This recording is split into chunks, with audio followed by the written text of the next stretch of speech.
Hey YouTube, Madam Roy back again. Well, today I got a couple pickups for you. Yesterday we went down to the Outer Banks and we had a great time. Sat on the beach, had a great dinner at the restaurant down there called Tail of the Whale. One of the best places to eat in my opinion down there. Excellent she crab soup. Well, on the way home I decided to stop at the CHKD in Kitty Hawk. It's actually on the border of Kitty Hawk and Nag's Head. But anyway, I found a couple of nice things there, and I thought I'd share it with you, because I know you guys love these pickups videos. First thing here, you guys will probably recognize, this is a Cybex Switch View SC. And as you can tell, it's exactly the same one that I have here. This is a 4-port KVM switch, though I only use mine in the 2-port mode. So you have A, B, C, and D. This is how you select between the different computers. So you can hook 4 computers up to one keyboard, mouse, and monitor. Looking on the back here, you can see that it is made for PS2 style keyboard and mouse. And we also have the monitor hookups here. You got A, B, C, D, and then the user console right there. In other words, this goes to the main monitor, keyboard, and mouse. There is a 6-volt DC 0.7 amp adapter that goes with this, but it's only to add a little extra power. It's not necessary. Mine, my other one doesn't have it hooked up either. The computers send enough power through the keyboard and mouse port to power the device.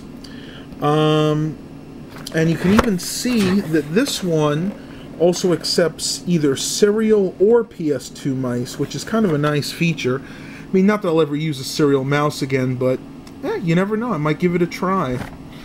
On the bottom here, you guys can read some of the information. Made in the USA, like almost nothing is anymore, of domestic and foreign components. There's the serial number right there.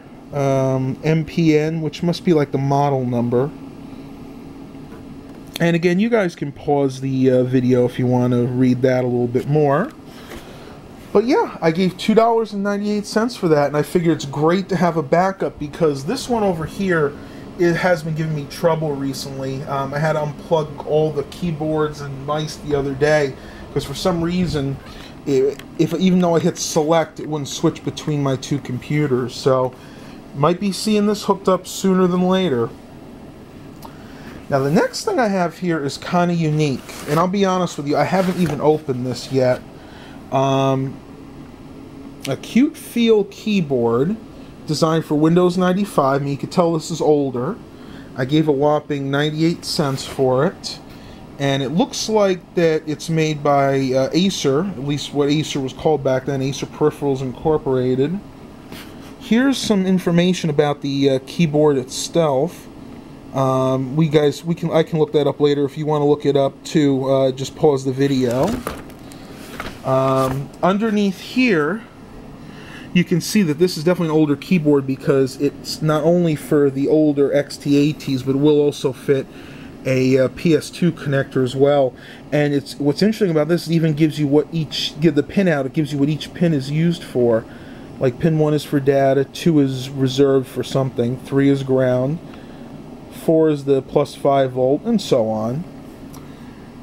And this is the instruction guide. Let's see, this keyboard can be either installed to a 5-pin DIN or a mini DIN 6-port. I just thought that was very unique, and I'll let you guys see that. Again, you can pause if you want to read that a little more. And then over here we have just the FCC statement saying that this is a Class B device. It won't interfere with like your antenna, your AM/FM broadcast, different things like that. And you can see here that this is definitely made probably in Japan. So I'm not even going to try to pronounce that. But you guys can read that. It gives you the weight and tells you basically what the box has. So what I thought we would do... Oh, I thought this was interesting. This was the original price of this keyboard. $25. And I looked at this number here, and I'm thinking that maybe the W95 actually means this was from 1995, because it does say it's designed for Windows 95. So what I'm going to do, what I'm actually hoping is that this, because it says the acute feel, I'm hoping this is one of those clicky keyboards that UXW Bill and a few of US Life and a few other guys really like, the ones that actually have the switches in them. I don't know if this has been used or not. It looks like it's been retaped, so I'm assuming it probably was. So what we're going to do now is open this on camera. And it's very hard not to hurt the box, but I'm going to do my best.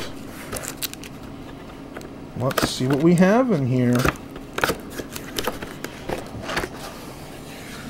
Oh, wow. Wow, look at this, guys. This is unique. I haven't seen a keyboard like this in years. It's definitely been used. If you look closely, you can see that there is some dirt on here. It looks like it was actually used with an old WordPerfect. I believe this was like version 4.0. Back then, when this was actually a DOS version, because back then, instead of using the menu buttons with the mouse like you would use today, you actually had to use the F keys to do different things, such as F1 would get you to the thesaurus, the setup, or the shell. F2 would do spell check, replace, search. And I believe the way it works, if I remember correctly, is you push this and it would actually bring a menu up, and those were all the options you would have. This was obviously a shortcut key. You know, that's what the function keys were designed for originally, to give you a shortcut to your different options. F6 is bold, center. This is very, very interesting. And this is something you don't see every day. F11 was always reveal codes. And guess what, guys? It is clicky keys. I just noticed that's what I was hoping when they say it was, what did they call that again? The AccuFeel. This is definitely a clicky key keyboard.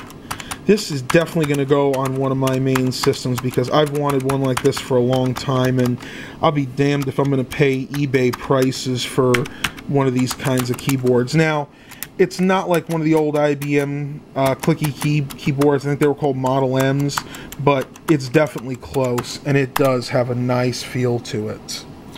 Anyway, getting back to reveal codes. Reveal codes are really nice, and they are in Microsoft Office, but they're much harder to get to. It was a formatting tool that, you ever been in, say you're in Word and you typed a sentence and you couldn't get it to format correctly, even though you try to delete it to bring it back up to try to center it? Well, with reveal codes, you go in there and actually change it on the code level, and it was very easy to do. I know my mother, who's been a secretary for years, when she used to use WordPerfect, reveal codes were a must for her. So let's go ahead and look on the back here. And yep, this is definitely made by Acer. It's model number 6311-KW. Extension number, I'm not sure what that means. Made in China, Acer peripherals. And there's the FCC ID right there. No year of manufacture, though. That's a little disappointing. You can see that the feet are in good shape, nice and stiff. Actually, it's probably never been used. Usually, with a keyboard this old, the feet are worn out to where they won't even stay up anymore. It's got your standard num lock, cap lock, and scroll lock. And all the keys seem to be clear. It looks like it's been used, but not heavily. I don't know how well the camera is going to pick this up, but inside, a lot of times with a keyboard that's been well used, you can see people have spilled drinks or little bits of food in there. There's a tiny bit of something here on these keys, but pretty much it's just dust. It's just dust from sitting out all over the years. I'm going to see if I can pop one of these keys off, and we'll take a look closer at the switches. So I'll be back in just a moment, guys. I got one of the keycaps off. I don't know how well you guys can see that, but it is definitely similar to the switches they use on the IBM clicky keyboards. I'm sorry, I don't remember the exact model, but I know they used to use the white switches. These are actually black in color. And I believe V Westlife has a video with a keyboard very, very similar to this. And I think what these are actually called, I just came to my head, they're ALPS switches.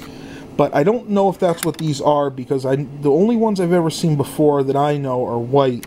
And again, these are black. But they have a very similar tactile feel to them.